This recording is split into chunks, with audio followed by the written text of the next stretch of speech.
And talking about staying healthy, there's another way to do this. And our next guest, who's a person of interest on the program today, also has a health quotient. I'll tell you how.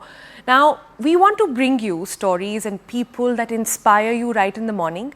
And our hunt of this person, of an inspiration story, actually took us to Ahana Gautam. She is the founder of Open Secret, a healthy snacking brand. The brand which not only wants to start healthy snacking habits in India, but is also making big bucks out of it. In fact, she's on her way to achieve a revenue of around 100 crore this year. Also, Ahana is a story of an IITN, then went to Harvard Business School, then got a big fancy job, then left all of that, came back to India and started out on her own. The one thing I love the most about her company, however, and Ahana's story is that most of Open Secret factories today are run by 200 women and over 50% of their employees are also women.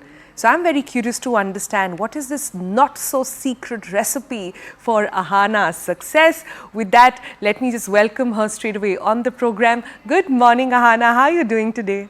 Good morning, Sonal. Thank you so much for having me. I'm super excited to have this conversation with you and talk about the unjunking movement. I first want to understand, Ahana, you are from Rajasthan. How does a ghevar and bhujia eating girl like you get into healthy snacking? How did that happen?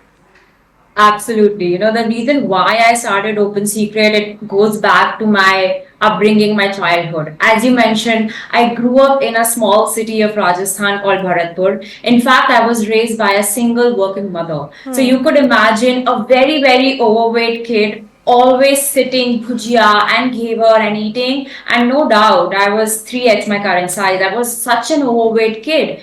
And in fact, at that time, did not have this awareness that what you eat plays such an integral role in your health and wellness journey.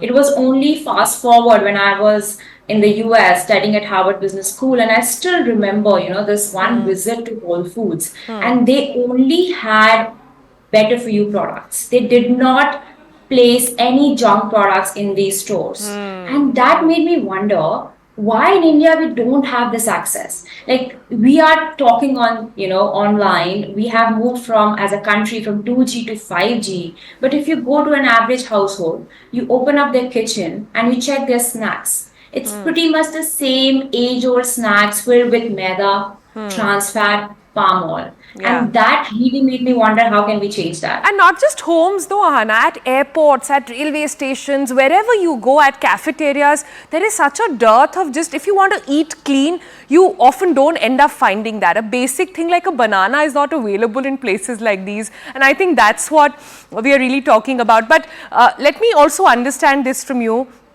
That I'm told, you obviously talked about how your mom has played such an integral role in your life. I got to know that she's also the one who gave you your initial seed capital. But you are somebody who aced it through IIT, went to Harvard. How did you convince her that, listen, ये अच्छी secure नौकरी नहीं करनी है, मुझे अपना startup चलाना है? I think one thing I would say that, I am whatever I am today is because of her. And I feel so privileged that I was born in a family where I had a role model like her. She always told me two things. One, she said education levels the playing field.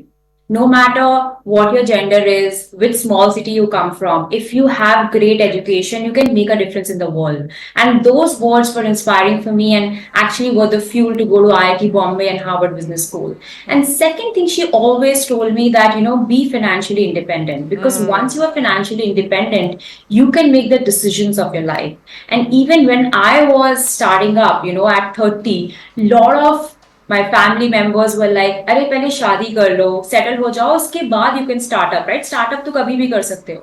My mother was very different. She said, this is your dream, this is your mission, you work at it. In fact, she was so proud because when you are launching a company, you need, especially as private limited, you need two directors. So she was the second director when I started. And she felt so proud because, she has always been in a government job. No one in my family had done any business.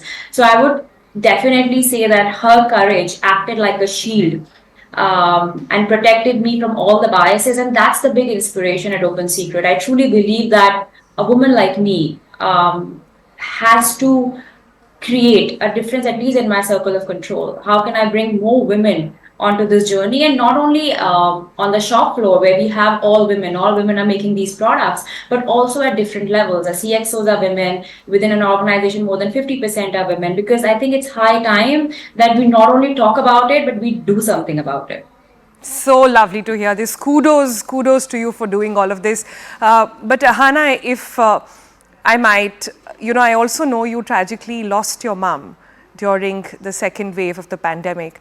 And I was reading that how on the second day you had to raise money, you had to go back and pitch, and you did that. Immediately after you went back and you, like you said, you took all that power and strength from your mum and you put it back into what you know you do best. It is so inspiring to hear that. Tell me, where do you get that courage from? What was playing on your mind at that time?